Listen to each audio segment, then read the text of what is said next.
Yeah man, it's Candy, how are you today man? Fine, thank you so. Aujourd'hui on se retrouve pour l'ultime review, la dernière, The Last Review de SNK, qui va regrouper l'épisode 20, 21, 22 de SNK. Ouais, parce que j'ai pas fait de review juste avant, j'attendais qu'on ait toutes les grosses révélations, j'attendais qu'on ait toutes les révélations pour tout faire d'un coup. Ouais. Au lieu de faire une à une et à chaque fois être choqué, non, je préfère faire une grosse review. Et puis voilà, hier il y a pas eu de réaction live parce que l'épisode, voilà, il était, voilà. T'as capté, de toute façon, je pense que t'as pas sauté de ouf dans l'épisode, j'imagine. Mais voilà, donc j'ai décidé de pas la publier, la réaction live. Je l'ai faite, hein, mais j'ai décidé, non, à la fin, il restait plus rien. Donc voilà. J'ai aussi une petite annonce qui arrive à la fin de la vidéo, donc reste jusqu'à la fin. Une petite annonce de vidéo. Je pense que ça va te plaire. Ouais, je crois qu'on peut commencer, let's go. J'ai fait une petite note ici pour pas oublier, parce que là il y aura du lourd et on va parler de beaucoup de choses.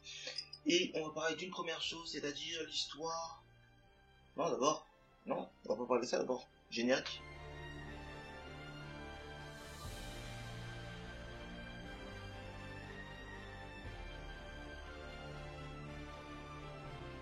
Ok, donc la première chose à laquelle on va s'attaquer, c'est raconter l'histoire, j'ai marqué, raconter l'histoire des liens et des morts. On sait maintenant qu'il y a des gens à l'extérieur des murs, et il y a deux histoires qui s'opposent, deux histoires, celle des liens et celle des morts. Tous les deux sont d'accord pour dire qu'il y aurait une certaine Ymir Fritz qui aurait pactisé avec le démon pour obtenir le pouvoir des titans. À sa mort, le pouvoir s'est divisé en 9. Voilà. Pour les deux, l'histoire, les similarités, s'arrêtent ici. Ensuite, pour les mares, les 9 ont utilisé leur pouvoir pour dominer les mares, etc., et les soumettre, et faire plein d'enfants pour qu'il y ait plein d'Eldiens, et donc plein de titans. Bon, voilà. Ça, c'est d'après les mares. Pour les Eldiens, oui, les 9 titans, après ça,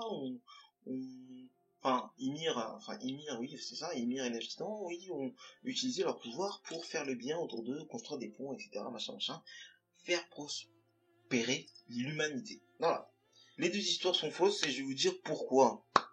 Dans un premier temps, les mares, on a envie de dire que c'est faux parce que ce sont les méchants dans l'histoire, etc. On a l'impression que ce sont les méchants, donc forcément, il leur fallait une raison pour agir comme cela. Voilà, on va partir sur ce principe-là parce que j'ai pas envie d'argumenter pour dire pourquoi leur histoire est fausse. On va partir sur ça, voilà. C'est un argument qui se vaut. Oh, je suis en train de réfléchir à si ça se disait un argument qui se vaut. Oui, voilà, c'est bon, ça se dit. Et pour les Eldiens, c'est là où c'est un peu plus compliqué et je vais essayer d'être clair, en fait. Et je vais essayer parce qu'en fait, ça fait 3 fois que j'essaie d'être clair et j'y arrive pas. En fait, pourquoi les Eldiens c'est faux? Parce que regardez les images qu'on nous montre, regardez sur quoi ils se basent en fait quand ils disent oui, Ymir, machin. On voit qu'en fait il y a plein de titans, ils sont pas que 9. On voit qu'il y a plein de titans donc. Ça veut dire qu'il y aurait des titans dénus de raison. Et en fait, quand on voit un titan dénu de raison, on sait comment ils agissent. Ils agissent comme des titans qu'on a à l'heure actuelle. C'est des titans qui mangent tout le monde, qui sont là juste pour dévorer des humains. Eldien ou non. Ça veut dire que un Eldien, à partir du moment où il est titan, ça veut dire que il est presque mort en fait. Et donc ça veut dire que par exemple pour faire la grande guerre, ils ont utilisé des titans dénués de raison. Et un titan dénué de raison, pour moi, c'est-à-dire que pour bâtir son armée, c'est-à-dire que les 9 titans pour bâtir leur armée, ils ont utilisé des titans dénués de raison. Et ça, pour les Grisha, etc., ça les dérange pas du tout. Voilà. Donc, en tout cas, pour moi, l'histoire des Eldiens est fausse. Ensuite, on apprend quoi? Donc oui, forcément les 9 titans primordiaux. Donc pour remporter la guerre qu'ils ont fait les mares, ils ont rallié à leur cause 7 titans. Voilà. Et donc ils sont devenus leurs potes. Et donc le roi, lui qui est le titan originel, et le titan Shingeki, se sont clôturés dans les murs, enfin se sont enfermés, enfin ils sont partis sur la du paradis pour vivre leur vie à eux, et attention ne venez pas parce qu'il y a des titans dans les murs et si vous venez je vais vous les envoyer. C'est ce qu'il a dit Omar avant de se barrer. Mais pourquoi aujourd'hui la chouette est chez les mares et pas dans les murs? C'est là où je fais ma petite théorie. Voilà. La chouette est pas dans les murs. Pourquoi? Parce que au moment où ils sont arrivés, enfin c'est pas forcément la chouette, mais en tout cas c'est son mec qui le possédait à l'époque, quoi, qui possédait son titan à l'époque. Il est arrivé avec le roi, de ça, ouais, vas-y, si tu veux, vas-y, on fuit, parce que voilà, de toute façon, là, on peut rien faire, si tu veux, on fuit. Mais en mode, voilà, on va contre-attaquer après, quand même. et vu que le titan assaillant, voilà, il veut toujours, il a jamais à la faire, etc. Et le roi, bah, lui, s'est dit, bah non, en fait, on va pas attaquer, on va faire notre petite vie ici, petite population, on va leur faire ça à la mémoire. Et là, le mec, il a fait, non, en fait, non, je reste pas avec toi, en fait. Boum. Donc, du coup, il s'est barré pour, retrouver d'autres Eldiens, pour, justement, mener la résistance. Voilà. Parce qu'il faut des Eldiens pour mener la résistance, sinon c'est mort. Et les seuls Eldiens qu'il y avait, ils étaient, chez les Mars. Ensuite, on apprend aussi que les titans peuvent vivre 13 ans. Enfin, non, pas les titans peuvent vivre 13 ans. Les possédeurs d'un titan peuvent vivre 13 ans. Donc, c'est-à-dire qu'Eren lui reste 8 ans. Et Armin, 13, vu qu'ils viennent de bouffer. Et puis voilà. Donc, c'est-à-dire que l'histoire, Eren ne va pas vivre jusqu'à très longtemps. Mais voilà. Je pense que l'histoire sera terminée avant. Mais c'est pas grave. Après tout, ils peuvent faire 10 ans d'histoire sur juste une année dans le manga. Qu'est-ce qu'on en a à faire? Ensuite, on apprend autre chose. On apprend aussi que Eren peut utiliser le pouvoir de l'originel, ça on l'avait vu, mais grâce à quelqu'un du sang royal. Quand il a touché Dina, il a pu activer le pouvoir et donc utiliser ce pouvoir qui consiste à contrôler les titans. Or, le bestial en est capable. Bizarre, donc ça veut dire que pourquoi le bestial en est capable? Et deuxièmement,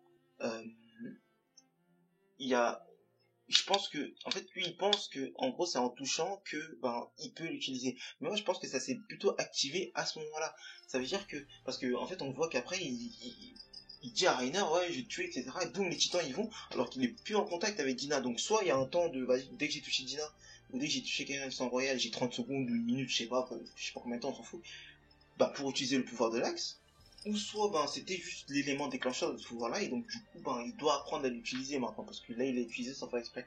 Voilà, c'est-à-dire qu'on a encore 2 titans inconnus, il faudrait découvrir leur existence, bon comme on ne les connaît pas, on les verra forcément dans la saison 4 j'imagine, mais bon voilà, il y a 2 titans inconnus, puisqu'on a déjà Ymir, Eren K2, donc ça fait 3, Reiner, Armin, Annie, et le bestiaire 7, donc c'est-à-dire qu'il en reste que 2, et qui sont forcément chez les Mars, parce que du coup au niveau des Eldiens, on n'en a plus. Hein. Et là je vais vous parler d'une chose. Là attention, là on rentre dans un moment de la vidéo où tu dois être super attentif. Là parce que là je vais partir dans un truc, c'est oufissime. On va rentrer dans un instant théorie. On rentre dans un instant théorie. Je vais carrément même enlever mes lunettes parce que là c'est chaud. Donc à la fin de SNK, à la fin dans les crédits, on nous montre des images, de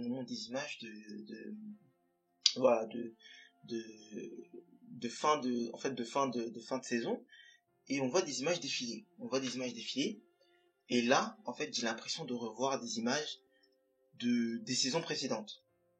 Oui, en effet, tu vas me dire, oui, mais ferme ta gueule, c'est vrai, il y a des images de la saison précédente.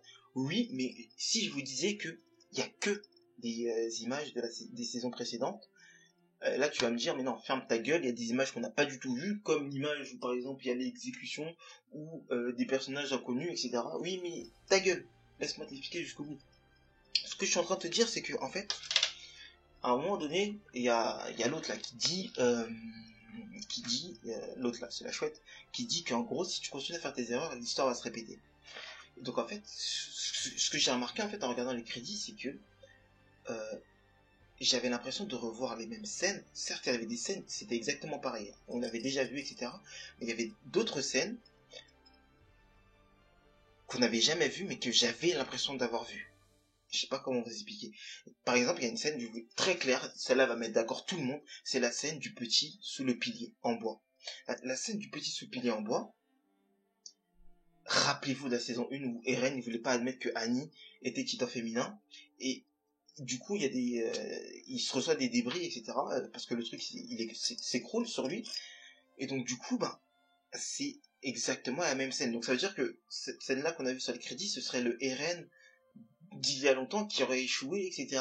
Ou on sait pas, mais en tout cas, ou par exemple regardez la scène de l'exécution. Nous on voit une scène d'exécution avec poum poum poum des pistolets, enfin les mecs qui sont en train de tirer, mais la scène elle veut dire la même chose, elle est juste montrée différemment. Par exemple, on a déjà vu nous une scène d'exécution avec je te tège, voilà. Ça, ce serait une scène d'exécution qu'on a déjà vue, mais eux, ils en ont une autre, montrée différemment. En gros, ce que je suis en train de vous dire, c'est que on revoit la même chose, mais montrée différemment. Par exemple, la scène où il y a des parents qui pleurent, j'ai l'impression de l'avoir déjà vue, celle-là, mais je ne sais pas où. J'ai l'impression vraiment de l'avoir déjà vue, mais je ne sais pas où. Faudrait que je regarde. Mais j'ai l'impression de l'avoir déjà vue. Et tout ça pour dire quoi? Tout ça pour dire qu'en fait, on a l'impression qu'SNK, ils sont bloqués dans une boucle temporelle. Voilà. En gros, c'est-à-dire que l'histoire, elle se répète jusqu'à ce que il y ait un élément déclencheur qui empêcherait la boucle de se répéter, justement. Parce que... après, on sait pas ce que c'est cet élément déclencheur, mais que la chouette dise Mikasa et Armin, et que aujourd'hui, nous, on est des Mikasa et Armin, c'est pas sans raison, il a des souvenirs de quelque chose, donc après on peut se dire oui, mais c'est des souvenirs du futur, du passé, du présent. On s'en fout de tout ça, je sais pas, honnêtement, ça y est, on arrête la théorie ici, j'ai en train de me trop... Oh putain, j'ai pété. Damn, je sais même pas si on va l'entendre. Mais j'espère pas en tout cas. Bref, on a l'impression qu'ils sont bloqués dans une boucle temporelle, et l'histoire se répétera, l'histoire continuera à se répéter, tant que il n'y aura pas, je sais pas ce que c'est cet élément déclencheur, tant qu'il n'y aura pas un truc qui va faire en sorte que l'histoire change, parce qu'on a vraiment, honnêtement, en regardant les crédits, j'ai vraiment eu l'impression de revoir les mêmes scènes avec d'autres personnages. Ce que raconte la scène, on l'a déjà vu, mais elle est montrée différemment. Voilà, c'est ça que je voulais dire. Ce que raconte la scène, je vais répéter parce que voilà, c'était stylé. Ce que raconte la scène, on l'a déjà vu, mais là, elle est montrée différemment. Voilà. Donc, oh putain, j'ai envie de chier sa mère. Donc du coup, je vais vous laisser là maintenant sur cette vidéo. Et puis moi, j'espère que t'as kiffé. Attends, je t'ai dit que j'avais une annonce. L'annonce, c'est quoi? C'est que je vous prépare une dernière vidéo SNK qui va sortir demain ou après-demain, je sais pas. Mais en tout cas, c'est du lourd, s'il te plaît. Donc abonne-toi pour ne pas la rater, etc. Like, commente, mets tout dans les commentaires, s'il te plaît, pour que je dise tout. Et que si t'as pas compris, je te réponds, etc. Pour qu'on parle un peu d'SNK, les spoilers. J'en veux pas. Je veux pas de spoilers, s'il te plaît. Ne spoilez pas la suite. 2020 pour reparler de SNK, et puis voilà, j'espère que t'as kiffé, voilà, ils ont vu la mer, c'était cool, merci beaucoup SNK. Putain, mais j'ai envie de chier, il faut que je me barre, voilà. Maintenant, c'était KDNR pour l'ultime review The Last, et moi je te dis à la prochaine, allez, ciao, bye bye Mina.